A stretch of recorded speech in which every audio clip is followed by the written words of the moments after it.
If your goal is financial security and to build wealth, and you want to know exactly what to do with your next paycheck, this video is for you. This is especially made for people who are starting from scratch or who are new to personal finance. I truly believe that financial security is possible for everyone, and that includes you.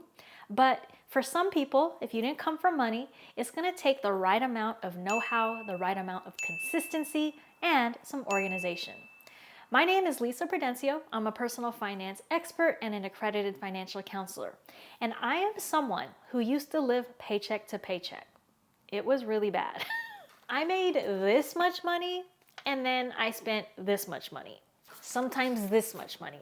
And what that did was it always left me playing catch up. Fast forward 5 to 10 years later, now I have a six-figure net worth, almost a millionaire, and sometimes I forget which days I get paid.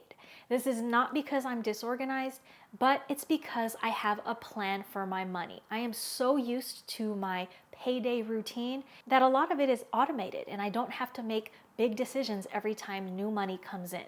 The bottom line is I no longer have to stress about it. So in this video, I want to help you build your payday routine so that you can feel confident that you are putting money in the right places. Specifically, I'm going to cover 9 places your money should go every time you get paid. It's going to be a lot, but stick with me and I promise you're going to learn a lot. And I think if you watch this video all the way through and incorporate the learnings into real life, you will have a better chance at financial security and wealth compared to not having a plan. So let's jump into where is the first place your money should go from your paycheck. And that is your needs. First and foremost, when you get paid, you gotta allocate money towards your current needs. You have to live and survive, so you gotta take care of yourself right now. Logistically, people keep this amount of money in a checking account, and this needs bucket includes your essential expenses. Think about what do you need most for your basic standard of living and surviving. Typically, that would include housing, utilities, medical related expenses, food, and some people also include insurance coverages and transportation. Basically, this is the money that you need right now on a month-to-month basis to cover your necessary expenses. This might sound pretty straightforward, but the problem that I see with clients as a financial counselor is usually that people don't have a hold of what this number is. But what about those things that are harder to calculate, like food, or those expenses that only hit once or twice a year? So it is very important to be able to calculate what you need for your needs. And that's going to take a little bit of work, but I promise it is worthwhile. And doing this exercise to know how much you need on a monthly basis is going to guide so many decisions in your life. So I do have a tool that you may have heard me talk about in other videos. It's a free spreadsheet. It's my cash flow audit spreadsheet. Long story short, an audit is when you're looking at actual numbers. You're not just guessing what you think you're going to need next month or in a future month, but you're instead basing your numbers on actual data. For example, you're going to look back at the last 30 days. So if you decide to use my tool and you go ahead and audit your cash flow, you're going to be able to see what percentage of your expenses are needs, and you can also toggle the categories and get the exact dollar amount. Now, if you don't want to use my tool and you just want to base this on a rough estimate, then here's what I would start with. Your housing costs, which would be your rent or your mortgage, your transportation costs, insurance premiums, food, and that includes eating out as well as groceries, medical related expenses, and if you have children, childcare related expenses. Once you have this number, you will know how much of your paycheck needs to go towards your needs bucket. If you get paid monthly, easy, that's your number. If you get paid twice a month, then divide your needs bucket into 2, and that's going to be the first way you can start dividing up your paycheck. Number 2, a starter emergency fund. The next place that you want money to go to when you get paid is what I call a starter emergency fund. You may have heard of an emergency fund before, and that the general rule of thumb is saving 3 to 6 months worth of expenses. If you want to get technical, it's 3 to 6 months worth of your needs, which guess what? You already calculated your needs amount in step 1. But before you go ahead trying to multiply it by 3 or 6, this is a different step. In this step of your payday routine, you're not going to save that entire amount of 3 to 6 months worth of expenses. We have competing priorities and other things to take care of. What I want you to do is to allocate money to a starter fund. If you already have an emergency fund, cool, you can skip this. But if you don't, a starter emergency fund is simply having a smaller amount that acts as your cushion. This smaller amount is going to ensure that you don't fall into debt if an emergency arises. So you have different options on how you can calculate this amount. Here are 2 easy ways that you can determine how much you should put in this starter emergency fund.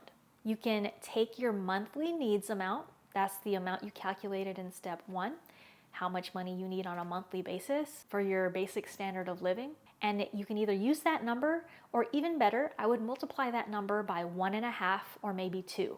Alternatively, you can just use a flat number like $1,500. This amount typically covers many types of emergencies or unplanned expenses, which could include things like co-insurance when you have a medical emergency.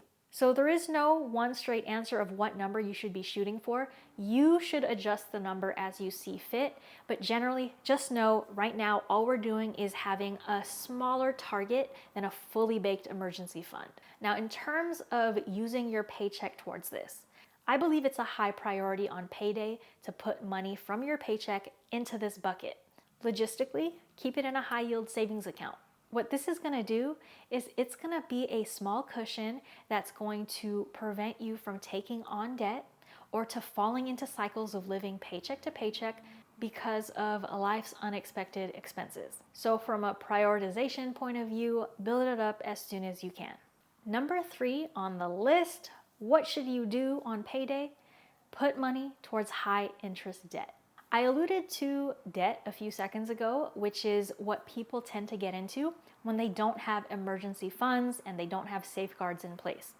Now, not everyone has high interest debt, but if you do, this is the next place you want to dedicate money on payday. High interest debt doesn't have an exact number for what interest rate constitutes high interest, but typically this is going to include credit card debt, other consumer debt, personal loans, payday loans, and other debts with interest rates ranging from 8% upwards to 30% or even more. The reason paying off high interest debt is a priority is because the longer you hold on to debt in general, and especially when it's high interest debt, the more you're going to be paying for past expenses. It's going to be hard to move on to paying more for your lifestyle or saving for the future and building your wealth if you're still focused on paying for the past. Now, there are a lot of schools of thought on whether or not you should use your savings on debt or hold on to your cash just in case. And unfortunately, again, there's no straight answers here.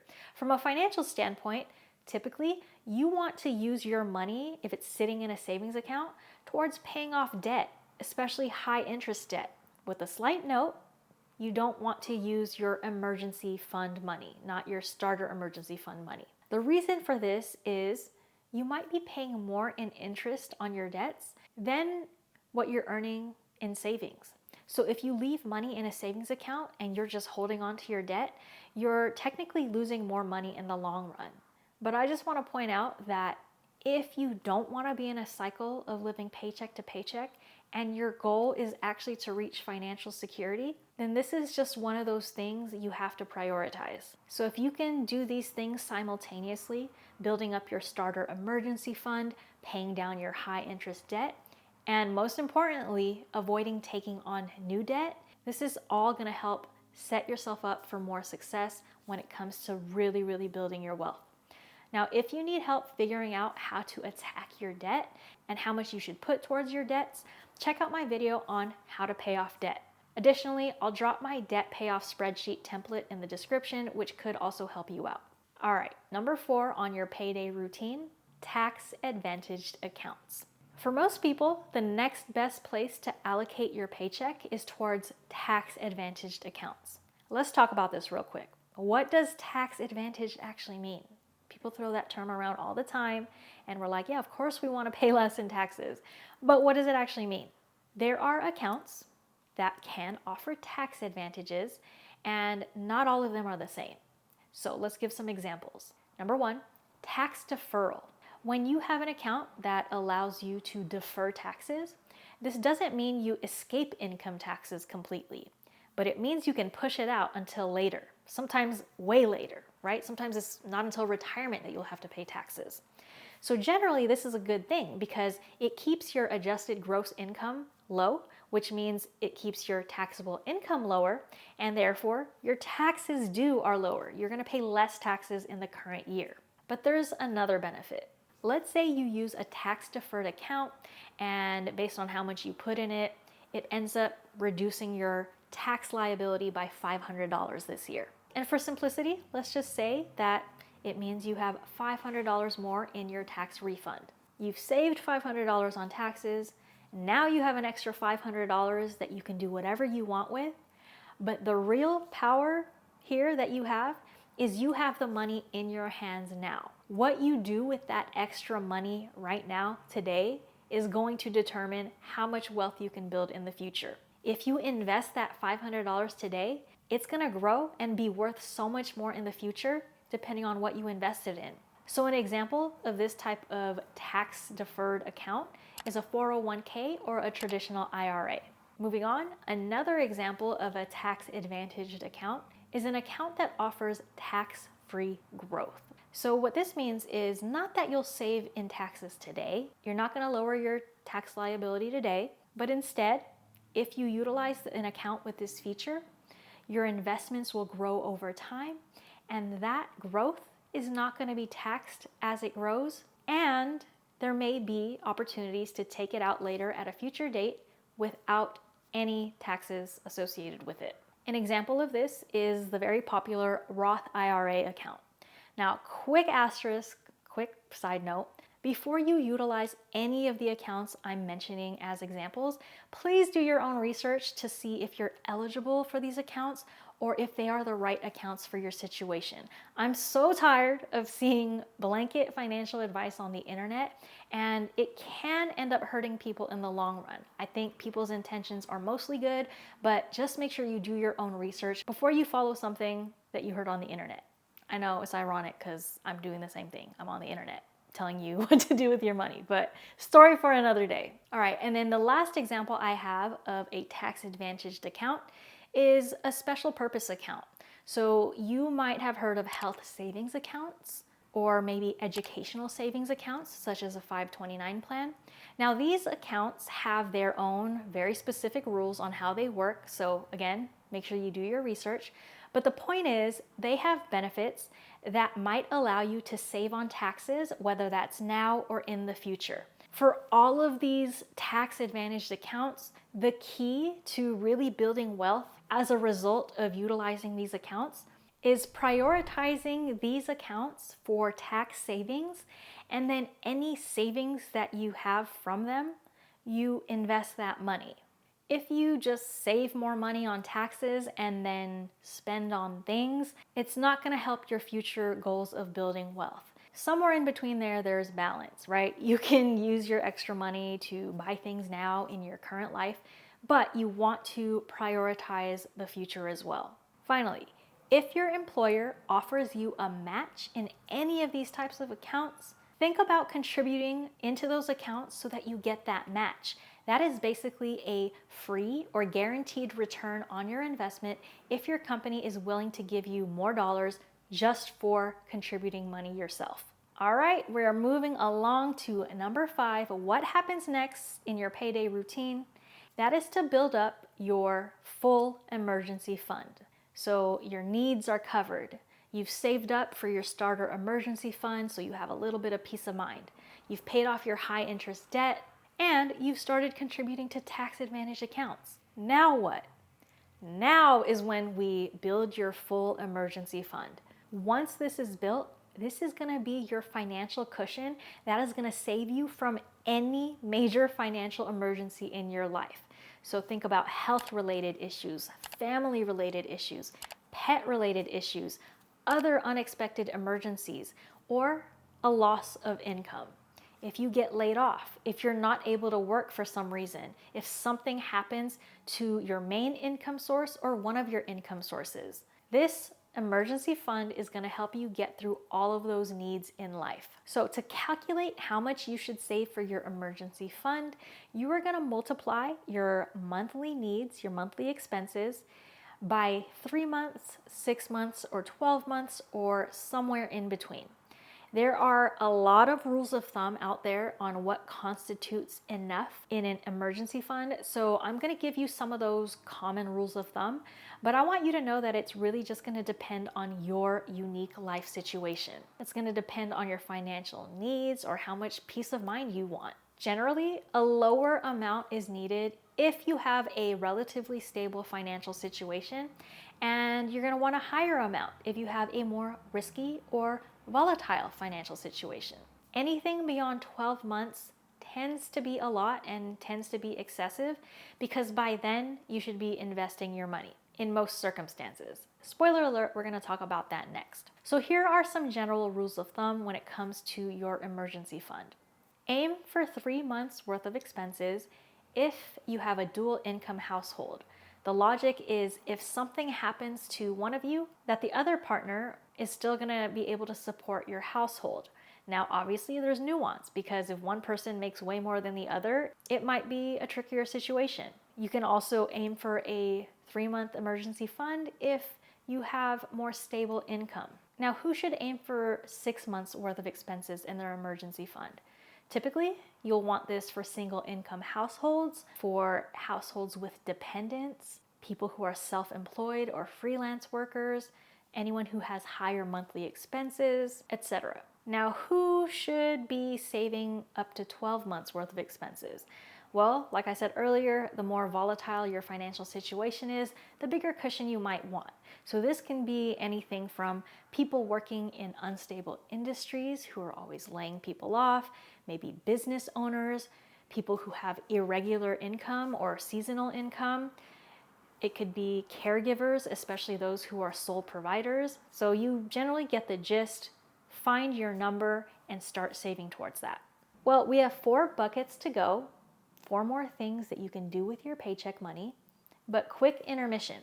If you are learning anything out of this video, please don't forget to subscribe and hit the like button, and maybe even share this video with a friend. I appreciate it, and it really helps my channel and business grow so I can keep cranking out content for all of you. I appreciate it. Now, before we get back to the rest of this list, the rest of your payday routine, some of you are probably thinking, Lisa, there's no more money in my paycheck to give.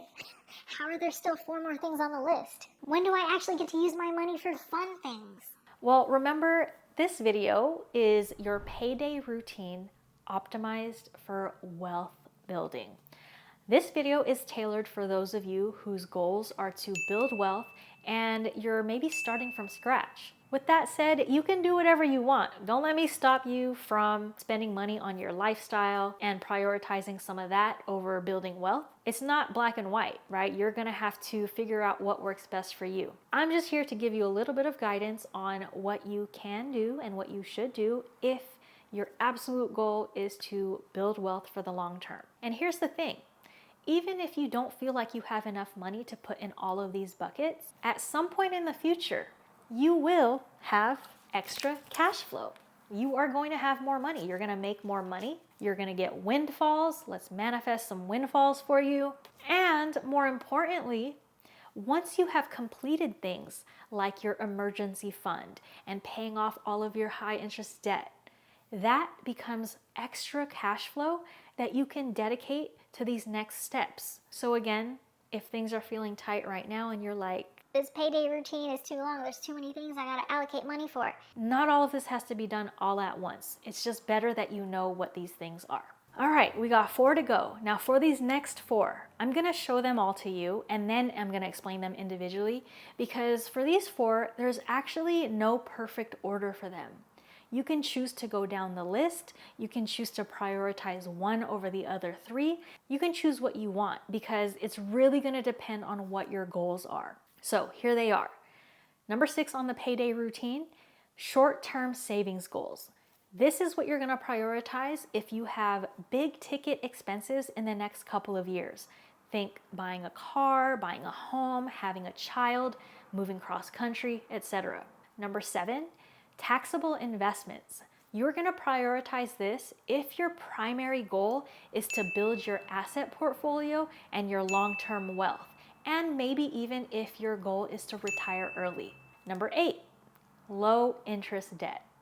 You're going to prioritize paying off the rest of your debt if your number one primary goal is to be debt-free. And number 9, increasing insurance coverages.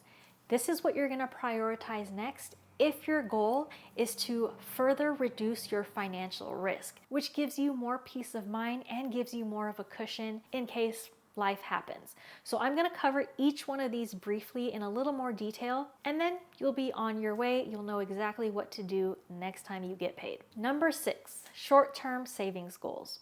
What do I mean by short-term savings goals?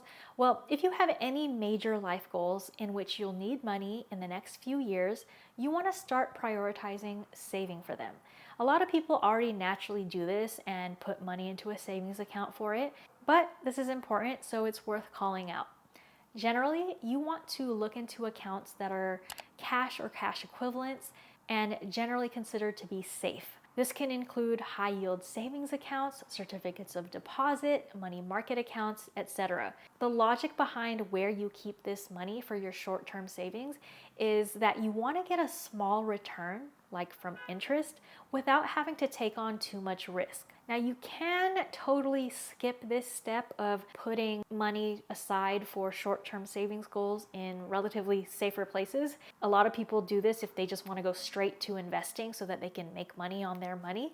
But the problem is if you do that, you're going to have to just be ready to pivot in case the market is down when you need your money. All right, moving on to number 7, which are taxable investments. So this is the next place you would put your money if you're like, all right, I have my emergency fund and now I really want to build wealth for the long term. Maybe I want to retire early. Then this is where you would want to prioritize your money. There's not much more to say about that. If you're a beginner to investing, you can check out my video on how to start investing for beginners, which offers 3 different ways you can get started. All right, moving on to number 8 on the list, low interest debt. If your primary goal is to be debt-free, you want to start paying more towards your principal balances on any other debt you have. Remember, by now you would have already taken care of all of your high interest debt, but low interest debt typically is in the form of student loans or mortgages or anything kind of below that 7 to 8% line. Now don't forget, no matter what, you should be making your minimum debt payments. What we're talking about here is if you have extra money in your paycheck and you don't know where to allocate it, but your primary goal is to be debt-free, then you're going to start adding payments towards that principal balance of whatever debt you have. And don't forget, I'm dropping a link below in the description to my debt payoff tracker, which can help you organize your debts. All right, we're almost there. Number 9, last on the list of your payday routine, increasing insurance coverage. So this would be for people who really want to prioritize having more peace of mind. And this is a very broad topic. We can't cover it in just one video because what I'm talking here can span many different insurance coverages. For example, you can get life insurance, or if you already have a policy, you can increase it if your goal is to make sure your loved ones are taken care of if something were to happen to you. You can also increase your auto insurance coverages. A lot of people only carry the minimum required amount, and it usually doesn't cover them in case of an accident. So in this step, the thinking is just if you really prioritize reducing financial risk, you want more peace of mind, then take a look at all of your insurance coverages and see where you might want to increase coverage. It'll use up a little bit of your paycheck on a regular basis, but you will have that peace of mind. All right, you've made it. This is a long video. I don't even know how long this video is going to turn out. I know that this can be overwhelming, especially for those of you who are just starting out in personal finance, who are just starting out trying to build wealth, and for those of you who might not have a big paycheck on payday. But I promise, just knowing this information and starting to prioritize these things when you get paid is gonna set yourself up for a life of financial security and freedom. I hope this helped. Until next time, peace out.